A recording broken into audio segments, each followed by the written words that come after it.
I'm not sure that there's anybody that gets more respect than this guy right here. Brian Hartline. He is the offense coordinator / co-coordinator now with Chip Kelly there in Columbus. He has a tie to the state of Florida. He played 7 years for the Dolphins. He recruits Florida like crazy. He has several players from Florida.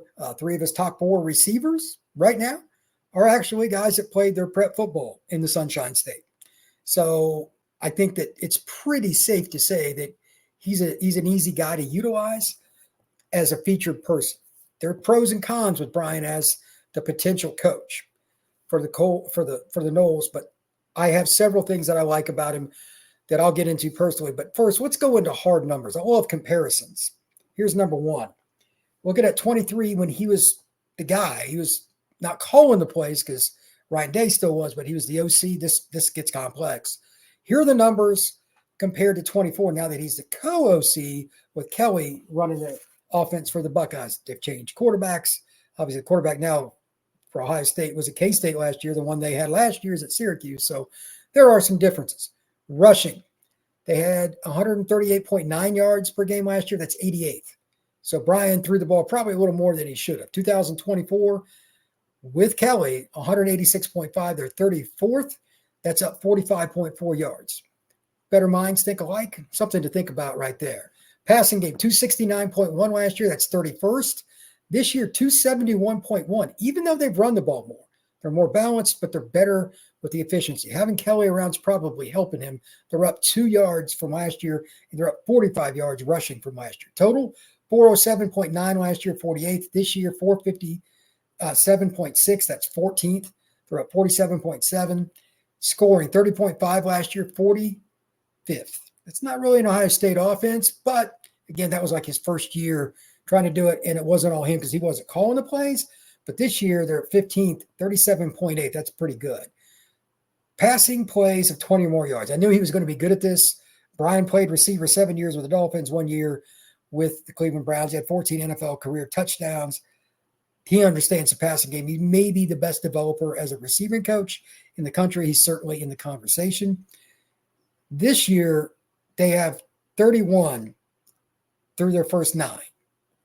Last year, throughout the entire season, playoffs and everything, they had 56, which is 12th. This year, they're only 38. But here's the caveat. 20-yard runs, they only had 12 last year. They were 96. So they really tried to throw it last year. This year, they have 11 already, which is 61st. But you've played fewer games, and they're still hitting on bigger run plays. So more balance. Red zone, this is where it's also very interesting. Last year, they converted 64% of their red zone attempts into touchdowns, 32 out of 50. This year, they're number 1 in the nation. Last year, they were 47th. This year, 89.3%. It's ridiculous. 25 out of 28. Again, that's first in the country. Finally, third downs, pretty similar, 43.4. It's 33rd last year. This season, 44.7 is also 33rd. So that didn't really change. But they're more explosive in the run game and much better inside the red zone. I do want to denote last year's quarterback more pro style. This year, run pass guy. He doesn't run a ton, but it's good to know that he could at least adapt to either. He's been around both. He's seen it for a long time at Ohio State. He's been there since 2017. He's been around it when he was a player. He graduated Ohio State 2009. I think this is a guy that if you're going to take a chance on somebody without much experience, because of Hartline's background as a recruiter, 1, and 2, this is huge, you have to consider one other major factor. He's been in Florida. He knows what it's like to recruit in South Florida. When Bowden was rolling, they used to take kids right underneath Miami's nose. That's what he's done as well. Hartline's done that from taking kids from Miami, Jeremiah Smith in particular, Cardell Tate, Brandon Ennis. Those are 3 to 4 guys that are key for them. I mean, they're really, really good at getting those guys from IMG, Chaminade Madonna, you know what, American Heritage, the programs at Florida State, and everybody recruits. Ohio State's getting them. And Hartline is often the lead recruiter on those guys since they're like a sophomore in high school. If that's the case, you need to be ready to at least consider him. I know he's not as experienced as I would like, but then again, maybe he wouldn't be interested anyway. I don't know. But it's just like I said in the prior segment, you have to be ready to go after guys and look at it from a holistic standpoint.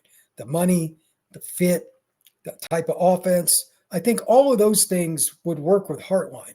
Would he want to leave Ohio State? I doubt it. They'd have to give him like insane incentive to come to a ship that is a little iffy, but he's not going to move up at Ohio State either. It's very unlikely. Chip Kelly is there. So that's why I put this in. Otherwise, I probably wouldn't. If Chip was not at Ohio State, for two reasons. One, he's gotten better as a coordinator because of Chip being around. Chip Kelly's a phenomenal play caller. And two, how much upward mobility is there at Ohio State? I'm going to guess that being the head coach at Ohio State is Hartline's career job, like the one he would love to have. Ryan Day's, although some of their fans would probably like to get rid of him, he's probably not going anywhere, and Chip Kelly is there. I'm not saying it's Florida State, but do not be surprised if Hartline is in another position next year or another year because somebody's going to come on and just offer him too much money.